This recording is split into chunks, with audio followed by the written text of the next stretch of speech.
Une boisson chaude maintenant qui est en train de faire un malheur en France, un thé qui n'en est pas vraiment un puisqu'il ne contient pas de théine. On peut donc en boire le soir sans risquer l'insomnie. On l'appelle le rooibos. Il est produit uniquement en Afrique du Sud et plus précisément dans la région du Cap où se sont rendus Patrick Fandiot, Maxime Rochard et Jérôme Garraud à la découverte du rooibos. À perte de vue, l'immensité d'une plaine silencieuse. Un paradis dans les montagnes du Cederberg, au nord de Cape Town. Un décor unique pour une plante qui ne pousse que dans cette réserve sud-africaine. Son nom, le rooibos.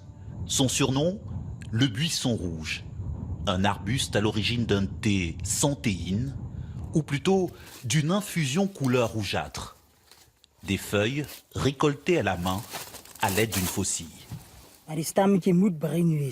Nous commençons la récolte au mois de janvier, jusqu'en mars. Et nous récoltons le thé quand la vapeur est rouge et que les feuilles sont encore vertes. C'est cette partie de la plante qui est la plus importante. Et c'est ce qui doit être récolté. Et après chaque récolte, dans cette propriété, le même rituel, le même savoir-faire depuis 3 générations.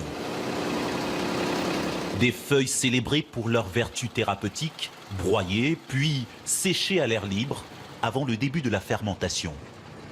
12 heures à brunir au soleil, parfois sous 40 degrés, très souvent arrosées. Au bout, une poudre rougeoyante, le résultat recherché par Willem qui veille depuis 18 ans sur ce processus qui remonte à des siècles. Cette phase est nécessaire pour lancer le processus d'oxydation. C'est durant cette phase que le thé passe de sa couleur verte à cette couleur rouge si caractéristique et obtient cette couleur et cet arôme de caramel.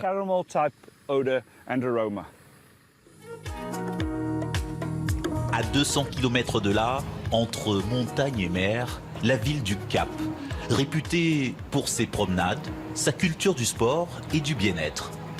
À l'heure du thé et à toute heure de la journée, l'arôme du rooibos à toutes les terrasses. Une boisson au parfum de produits sains, au point d'être analysée dans des laboratoires, étudiée par des scientifiques de renom comme le professeur Marnewick. Elle se passionne depuis 20 ans pour ce rooibos que certains appellent le thé miracle en raison de ses supposés effets médicamenteux. Nous avons découvert que le rooibos augmente la capacité antioxydante de l'organisme et qu'il permet la diminution des graisses et du taux de lipides. Mais on ne peut pas dire que c'est une boisson magique. Disons plutôt que c'est une boisson à base de plantes composée d'un élément unique qui est bon pour la santé. Un avis scientifique nuancé qui n'empêche pas le Cap de partir à la conquête du monde avec son infusion. À la périphérie de la ville, dans cette usine, un nouveau thé glacé à base de rooibos, fabriqué à la chaîne, avec des commandes venues du monde entier. Principale cible de cette entreprise, l'Europe, et notamment le marché français, où la consommation a été multipliée par 4 l'année dernière. En France, par exemple, les exportations de notre boisson ont augmenté de 150%, et nous sommes vraiment très intéressés par des pays comme la France ou le Benelux. Une ruée sur le rooibos dans un contexte d'engouement planétaire pour le thé, deuxième boisson la plus consommée au monde. De quoi faire saliver les producteurs sud-africains et leur infusion, ce thé qui prétend vous vouloir du bien.